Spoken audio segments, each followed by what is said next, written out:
Hi, and welcome back to our series on herbalism basics. My name is Brennan Lee. I'm with Moonlight and Muck Boots, and today we are going to talk about flavonoids. These are the things that bring color to your plate. So bright greens, reds, oranges, apples. Yes, I mixed colors and foods. It happened. It happened. That's how this is going to go. That's how we're doing this. So welcome again to the beautifully chaotic world of herbalism, where I try to explain all the intricacies without putting you or me to sleep. That is my goal. You'll probably see random animals. That is lichen.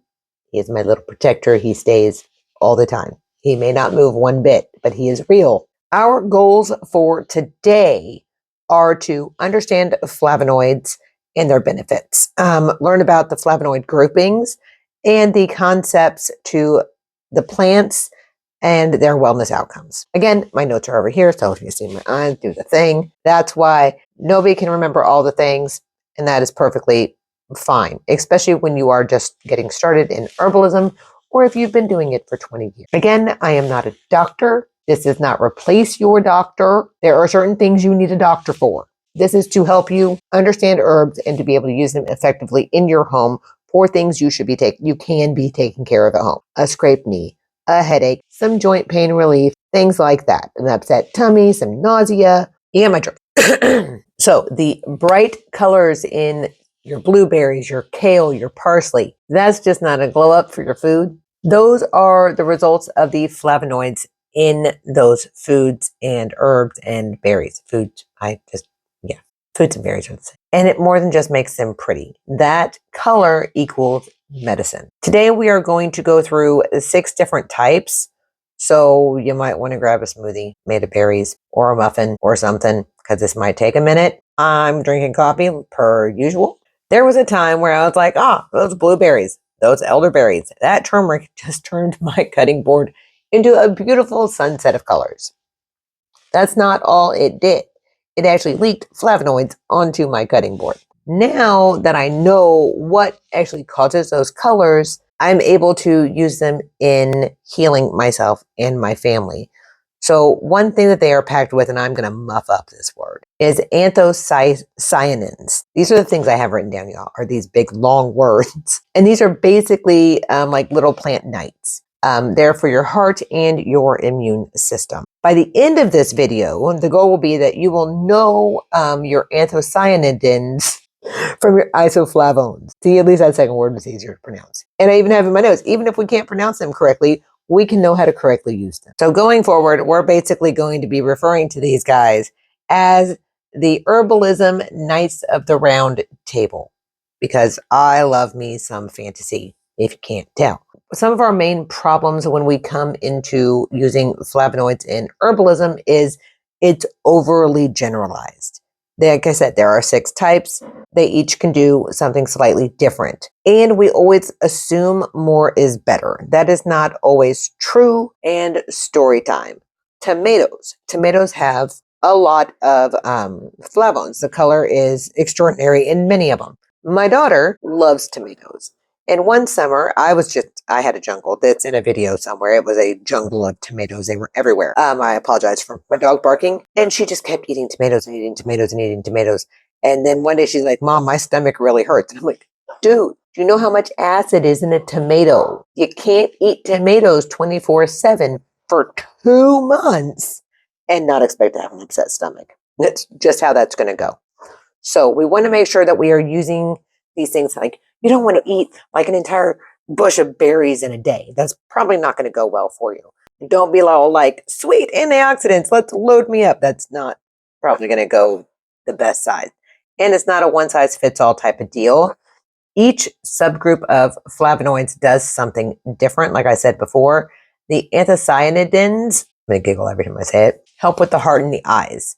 Flavonols work on inflammation, and then isoflavones, they do a little flirty thing with your hormones in a very gently professional polite way. And it's also easy to think that more the better. Like I just said, that's not that simple. You can overdo it. With the isolated compounds pulled out of context, that capsule of the concentrated flavonoids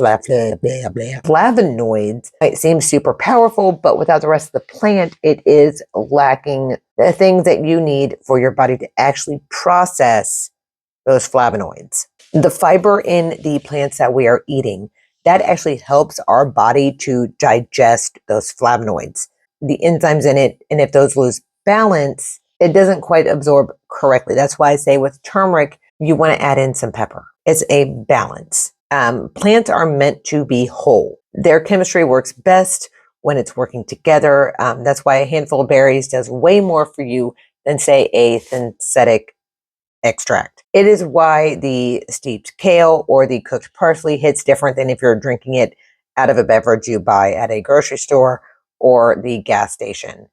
So instead of going for maximum antioxidants, you want to go for balanced diversity within your herbs and your food. And that keeps everything whole and harmonious. Let me just make sure I have all my words. So our 6 main groups are flavones, flavonols, flavonols. Those are 2 separate things. Flavonoids, isoflavones, flavones, however people pronounce it. And the one that I have a really hard time with, anthocyanidins. Yeah, that's just how it's going to go with my brain. So let's see here. Berries, think of brain and heart. Citrus, think of circulation. Soy, hormones. Kale, inflammation control. And making them into an antioxidant tea is super helpful. And yes, so in your medicine cabinet, you can also toss in some dark chocolate. No, you wouldn't have too much of it. And plus, real chocolate tastes completely different than the store-bought sugared up chocolate. I made that mistake already. Let's dive into the types of flavonoids. Flavonoids. Each of these flavonoids has a job to do. And while their names might sound like the cast of a science fiction novel, they are important and to know which one does what thing. The anthocyanidins, one day I'll get that, are found in berries and cabbage and pomegranates. These are the showstoppers. These are the bold, dramatic pigments that give red, purple, blue food their beauty. They are also going to be your bodyguards for your blood vessels. They are also linked to cardiovascular health, better vision, and brain protection. So say you want to add some of that with your rosemary. They are exceptionally good at reducing oxidative stress. They also help to strengthen capillaries, and they help your blood vessels stay strong under pressure. We have flavonols. These are found in kales, onions, broccoli, things like that. These are the nature-based magicians. They are green and earthy. They help fight inflammation. They support your liver function and boost immunity. There is another big word here that sounds like a dungeon boss, but is not a dungeon boss. It is quercetin. Quercetin. I'm going to get in trouble for saying that in a very weird way. But it is a well-known flavanol found in onions and apples. This actually helps reduce histamine responses and supports overall balance of your immune system. Flavones are found in things like citrus fruit. So think of oranges, lemons, and grapefruit. These are pretty much your jesters of the court. They bring the bright colors, they bring the happy, and they can literally brighten up your bloodstream. They support your mood, so think happy thoughts when you eat them, and they offer antimicrobial support and are especially helpful in your gut. Keep that in mind. Something that most people don't think of is, chamomile tea. It's relaxing. Remember, it relaxes your entire body, including your gut. Then we have isoflavones. Yes, flavones is our next one. These are found in soy and legumes, and they gently harmonize within your body. They're often associated with photoestrogenic properties.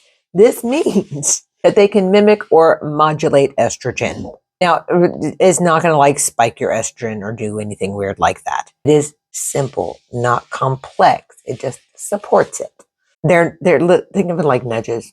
It's not like a pirate coming in to take over. It's just a gentle little poof, boop. That's it. Next, we have flavanols. These are found in things like green tea, black tea, cocoa, dark chocolate, and they are your antioxidant relaxant team. They are known for improving your circulation, reducing your blood pressure, and supporting brain function. They also are mood elevating, which is also a bonus. Like, you know, when you eat a piece of chocolate, you're like, oh, yay. That's more than just us treating ourselves to a reward. It does kick in some dopamine. It's like the little mage for your insides. And then, not to be thinking it's the same thing, we have flavonoids. Flavonoids. So this one has an O, not an A. And these are found in parsley, celery, and chamomile. They are kind of underappreciated, but they are powerhouses. These are basically the backbone of the plant, and these are the things that help with the inflammation. They are calming and they are supportive to your digestive and nervous system. Firstly, I know a lot of people use this as a garnish. Dude, has like a ton, I think, is like vitamin C. So you can just chew on a sprig of parsley and it's almost equivalent to a freaking orange. And not as flavorful as an orange, but eat it next time it's on your plate. It is also used as a digestive helper. So part of the history behind putting that parsley on the plate is that after you ate your dinner, you would eat the parsley and would help you digest that food. It also kicks in to help with a healthy stress response, which most of us freaking need. Let's just be honest. We're all a little stressed out. A little bit. And yeah, because I don't look stressed at all, right? Each of these groups brings something different to our table. It's color, it's flavor, there's healing. It's a whole big group of diversity, and that's what we are looking for in herbalism. That diversity is what works together to create something in your kitchen or from your apothecary that helps heal your body on a whole. Hopefully you'll be like weaving some flavonoid magic here in the near future by understanding more of the chemistry behind the plants that you are either growing or buying. So you're already eating flavonoids. I can't pronounce all of them. You may not be able to pronounce all of them. That doesn't stop us from understanding them and knowing what they're doing within our bodies. Now, if we do that with intention, we can start real healing at home within our budgets. And your garden isn't just pretty. There's a reason that when you walk out to your garden, it can be grounding, it can be centering and calming. It's all of these things at work, on top of the fact you're outside probably getting some sunshine. On that note, if you like these types of videos and people who can't pronounce things all the time, get stabbed by cats while dogs snore in the background, hit that like button, share this video, leave a comment down below about any of your favorite fruits or berries or pretty bright colors. Next time somebody says, eat the rainbow, understand they're not talking about Skittles. I have a love-hate relationship. Also in the comments, if you have a love-hate relationship with Skittles, let me know. On that note, thank you all, and I hope you have a blessed and magical week. Bye.